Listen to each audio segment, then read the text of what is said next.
Mitos atau fakta? Mitos atau fakta? Selamat datang di Mitos atau Fakta. Silakan komen. Bismillahirrahmanirrahim. Bertemu lagi dengan kita semua. Tidak ada maksud untuk menggurui. Kami hanya menyampaikan apa yang kami pelajari atau apa yang kami baca.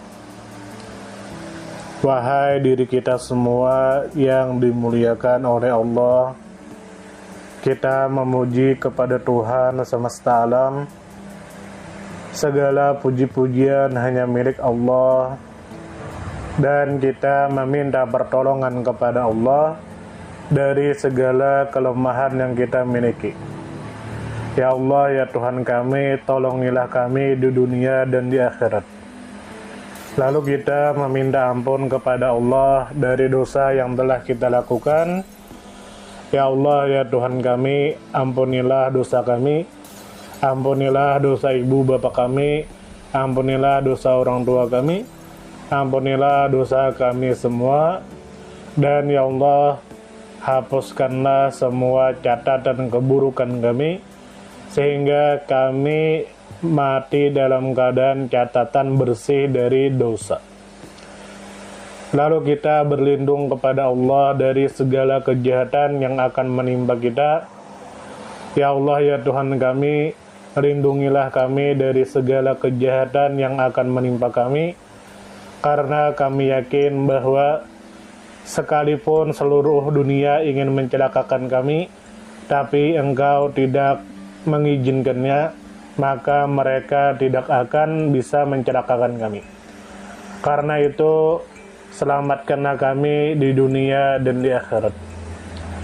Lalu kita harus meyakini di dalam hati bahwa tidak ada Tuhan selain Allah, dan harus meyakini di dalam hati bahwasanya Nabi Muhammad adalah utusan Allah. Wahai diri kita semua yang dirahmati oleh Allah, ada ayat Al-Quran penggalannya yang artinya, dan katakanlah, wahai Tuhanku, tambahkanlah kepadaku ilmu pengetahuan. Quran Surah At-Toha ayat 114. Lalu ada Ibnu Abbas berkata yang artinya, dua pelahap yang tidak pernah kenyang adalah pencari ilmu dan pencari dunia. Diriwayatkan oleh Al-Bazzar dan Imam Ad-Darimi au kama qala. Dari perkataan Ibnu Abbas bahwasanya kita ketahui bahwa pencari ilmu itu tidak puas-puasnya dengan ilmu yang dia dapat, atau rakus dengan ilmu. Begitu juga dengan para pencari dunia. Lalu Sa'id bin Jubair berkata yang artinya, seseorang tetaplah disebut berilmu selama ia belajar. Adapun ketika ia tidak belajar lagi, lalu menyangka bahwa ia sudah tidak butuh, dan merasa cukup terhadap apa yang dimilikinya, maka itu adalah prasangka yang paling bodoh. Silakan buka kitab Tazkiratus Sami halaman 27. Nah, jadi dari perkataan Sa'id bin Jubair bahwasanya hanya orang bodoh yang menyangka bahwasanya dia cukup atas ilmu yang sudah dia dapat.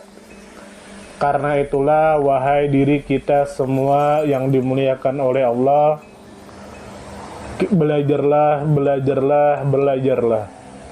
Zaman sekarang sangat mudah untuk belajar, bisa dengan menghadiri majelis ilmu, bisa mendengarkan ilmu di radio, bisa mendengarkan ilmu di TV, bisa mendengarkan ilmu di YouTube dan sosial media lainnya.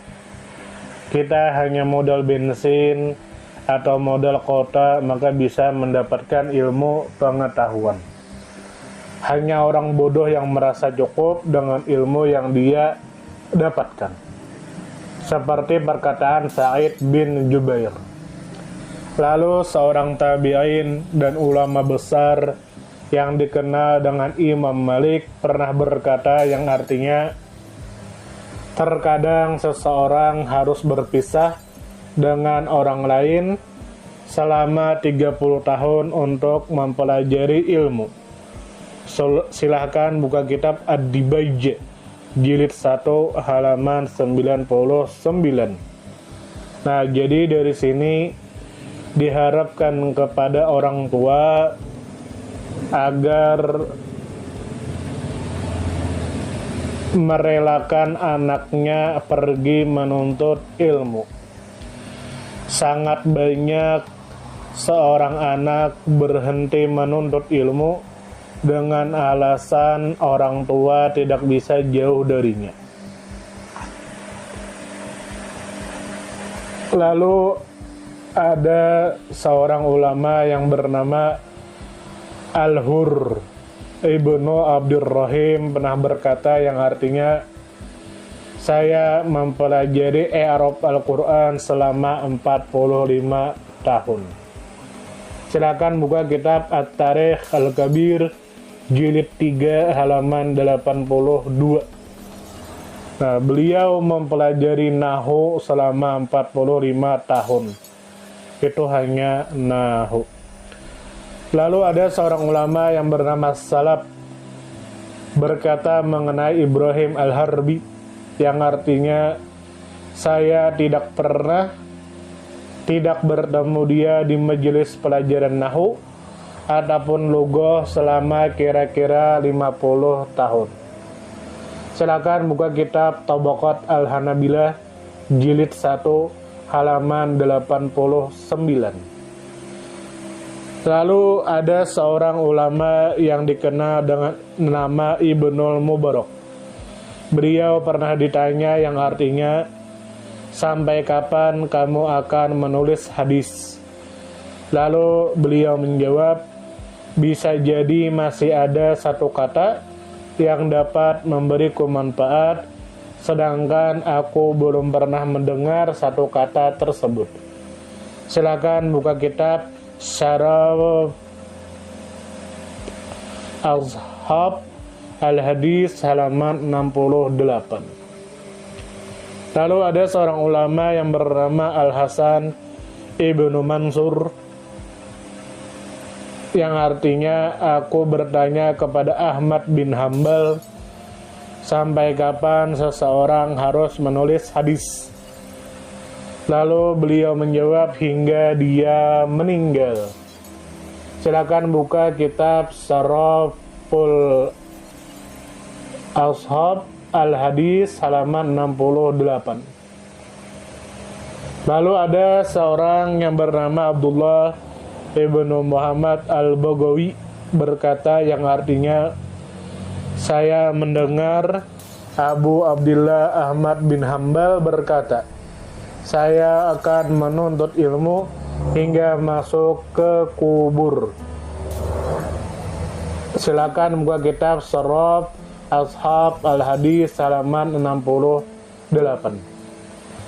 Lalu Muhammad Ordoli berkata yang artinya, diceritakan melalui orang-orang yang bisa dipercaya bahwa ketika Abu Ja'far At-Tabari mendekati ajalnya sekitar 1 jam atau kurang, disebutkan bahwa permintaan ini adalah dari Ja'far bin Muhammad, yaitu ia meminta tempat tinta dan selembaran, lalu ia menulis di atasnya. Ada yang bertanya kepadanya, dalam kondisi seperti ini, lalu dia menjawab, semestinya seseorang tidak meninggalkan belajar ilmu hingga dia meninggal. Silakan buka kitab Kunuzul Ajdad halaman 123. Nah, jadi wahai diri kita yang dimuliakan oleh Allah, Janganlah kita pernah puas dengan ilmu yang kita dapat. Selama masih ada napas, selama masih diberikan kesempatan, maka belajarlah. Walaupun hanya 5 menit, walaupun hanya seminggu sekali, atau sebulan sekali, minimal ada menuntut ilmu. Tidak putus belajar. Lalu ada seorang ulama yang dikenal dengan Az-Zarnuji berkata yang artinya, apa yang kami perbuat ialah dari buayan bayi hingga liang lahat. Barang siapa yang ingin meninggalkan ilmu ini sejenak saja, maka biarkanlah ia binasa dengan sendirinya. Silakan buka kitab Ta'limul Muta'alim halaman 111. Tuntutlah ilmu sampai liang lahat.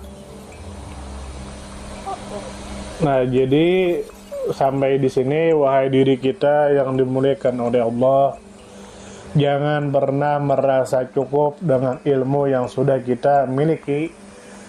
Sekalipun kita sudah jadi orang yang dimuliakan, maka jangan putus menuntut ilmu. Sampai di sini, semoga kita disehatkan badan, dilancarkan rezeki, dikabulkan segala hajat. Salam damai. Terima kasih banyak. Mohon maaf jika kami ada salah. Perbedaan pendapat di kalangan umatku adalah rahmat. Kasih sayang. Terima kasih. Mohon maaf jika ada salah. Salam damai. Silakan share, komen, like, subscribe. Salam damai. Mitos atau fakta? Mitos atau fakta? Terima kasih sudah mampir di mitos atau fakta. Silakan komen, share, like, subscribe. Bertemanlah dengan kami. Semoga kita semua disehatkan badan, dilancarkan rezeki, dikabulkan segala hajat. Semoga kita baik-baik saja, semoga kita sukses selalu. Salam damai.